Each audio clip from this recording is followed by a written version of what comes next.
Alors la société SDEC est une société qui a 20 ans d'existence, installée à Montpellier, où il y a la recherche et le développement, la production et le centre commercial également et toute la logistique. Aujourd'hui, on cherche à optimiser l'énergie dans les bâtiments. Or, il y a une source d'énergie inexploitée qui est les eaux grises. Qu'est-ce que c'est que les eaux grises? Eh bien, c'est toute l'eau chaude qui est produite par les salles de bain et par les cuisines dans les immeubles d'habitation. Toute cette eau va dans les égouts et l'énergie est perdue.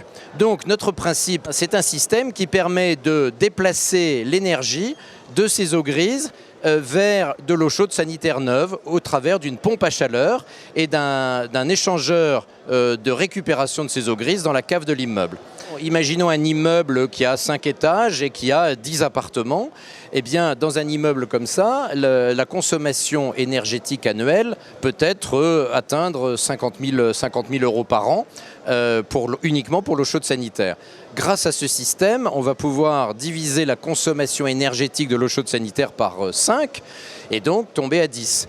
Alors, le coût du système fait que la rentabilité du système sera de 5 à 7 ans, tout compris, pour pouvoir rentrer dans ses frais. Par exemple, dans un camping, quelque chose de très important, c'est de chauffer la piscine, pour les grands campings, de Pâques à la Toussaint à 28 degrés. Les gens se déplacent maintenant dans un camping que si l'eau est chaude pour pouvoir se baigner.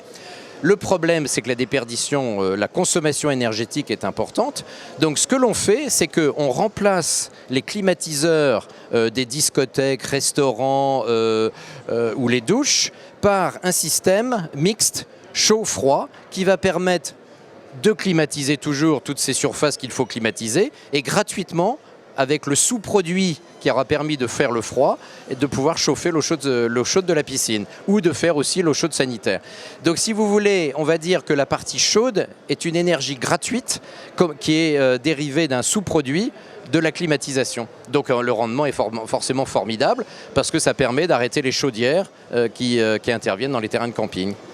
Donc la COP21, comme tout le monde le sait, c'est cet événement planétaire qui est organisé à Paris début décembre et qui va permettre à l'ensemble de tous les gouvernements de la planète de se mettre d'accord sur un programme permettant de limiter la production de CO2 sur la planète. Donc la gestion de l'énergie, effectivement, est un dossier absolument essentiel. Cette réunion a lieu au Bourget, à l'aéroport de Paris, et l'aéroport de Paris a voulu montrer l'exemple et donc a souhaité climatiser le bâtiment principal avec un système très performant, montrant l'exemple un petit peu de ce que l'on pouvait faire dans un bâtiment pour être plus énergétiquement efficace. Donc là-dessus, SDEC a été choisi pour fournir une pompe à chaleur qui fait du chaud et du froid en même temps. Et donc le chaud sert à chauffer le bâtiment et le froid sert à climatiser et à refroidir des locaux et des processus industriels en parallèle. Et donc à l'aéroport de Paris pour la COP21, il y aura un système particulièrement efficace et novateur qui est issu de cette technologie thermodynamique.